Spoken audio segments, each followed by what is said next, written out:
Welcome to this Arnall-Culliford knitwear tutorial on double knitting.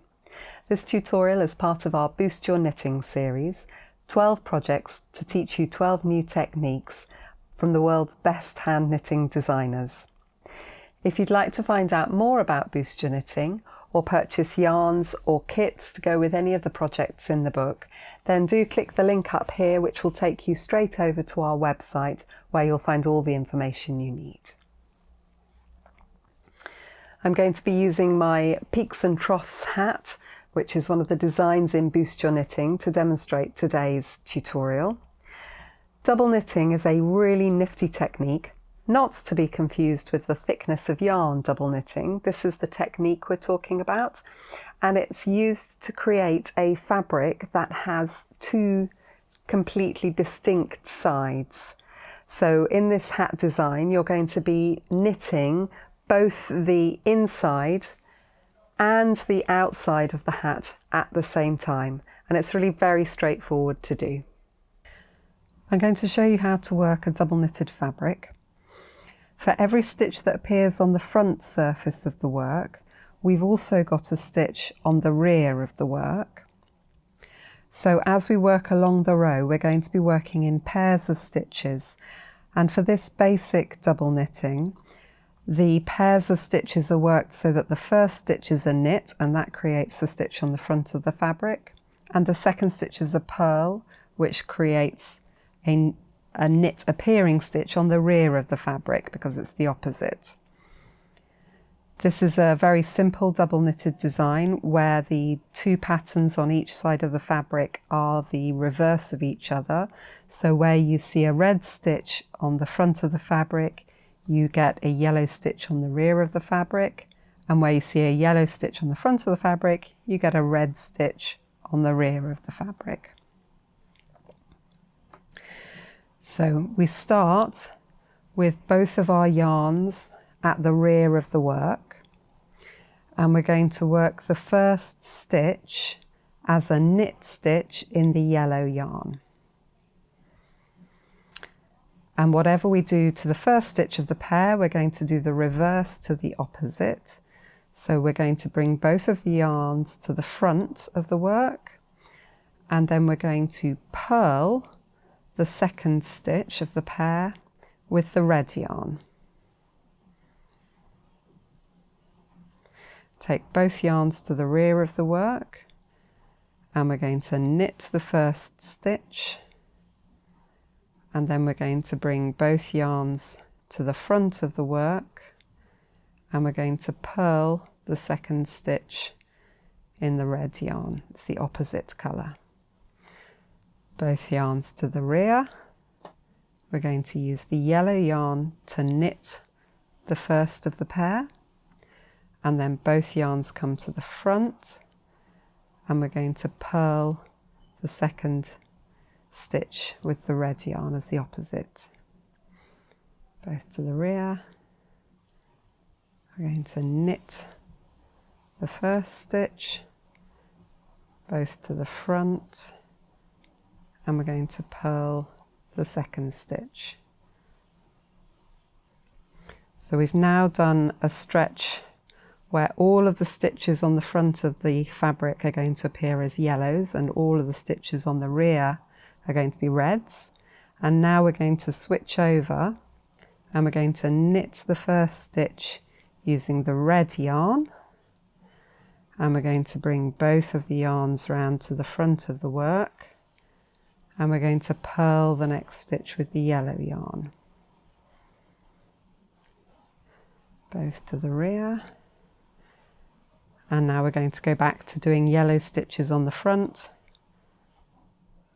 a knit, and red stitches on the rear.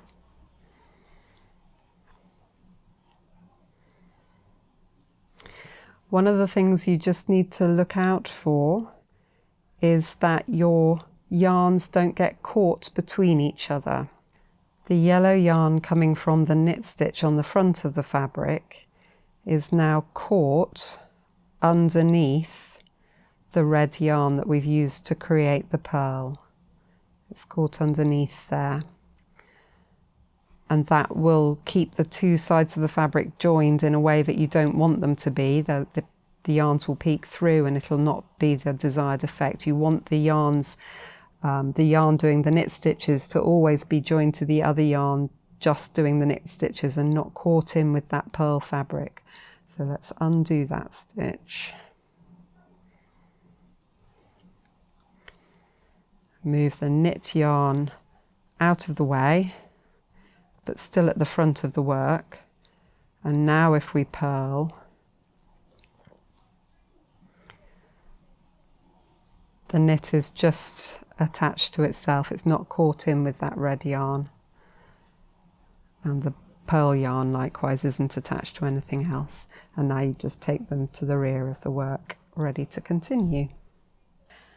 One of the great things about double knitted fabric is that you've got 2 layers of fabric, which means that you can tuck your ends in between the 2 layers of fabric and keep them completely hidden out of the way. So I'm going to show you how to do that. We've got our 2 ends here, and I've threaded one of the ends onto a tapestry needle, and where it's coming up out of the fabric, I'm going to take it down underneath that layer of stitches, but not right out to the other side. If you have a look on the inside, you can't see the needle hasn't come through to this side of the fabric. It's just passing underneath the one layer of fabric. And I've brought the end of the tapestry needle up a few stitches away.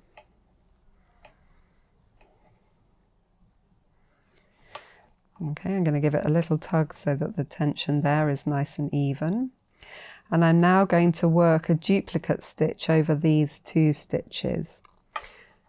Just tuck my circular needles out of the way.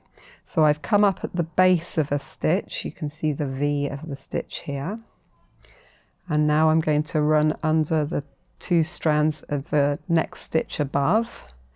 So I'm following the path of the orange yarn. And now I'm going to come down the second side of the V by going back in where I came out and up at the bottom of the next stitch.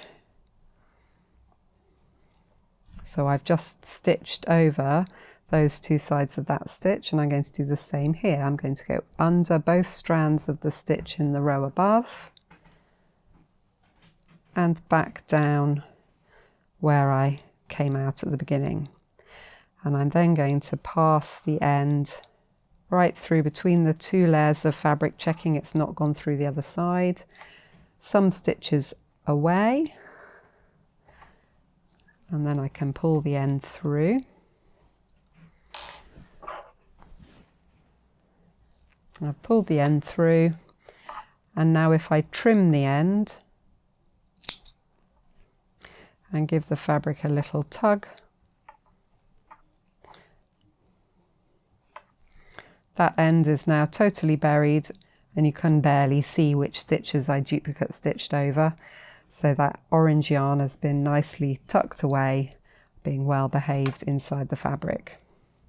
And all you then need to do is thread your second end onto your tapestry needle and repeat the process.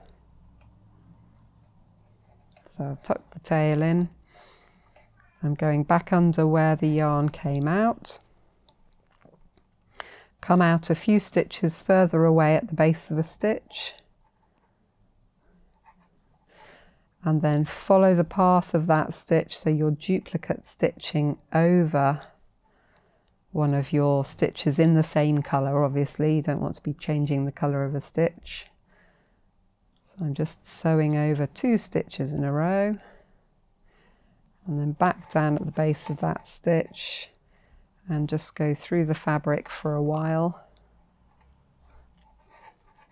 Check you're happy with how even everything is. That looks perfectly fine to me. And then you can just trim off the end. Give the fabric a bit of a tug, and it's gone. I've sewn in those ends on what is the reverse side of this fabric, but obviously it's a reversible fabric, so you could sew them in on either side. It doesn't really matter. Thank you for watching our tutorial on double knitting. I hope you feel confident now to go away and practice this new technique, and before you know it, you'll be creating all sorts of different reversible knits. If you'd like to find out more about Boost Your Knitting or purchase yarns or kits to go with the patterns in the book, along with a whole range of treats, then do click the link up here to visit our website. Every purchase from our shop helps us to create more video tutorials for you, so thank you ever so much for your support. You can also subscribe to our YouTube channel so that you get notified when we upload new video tutorials, and you can do that from the end screen of this video. Thank you ever so much for watching.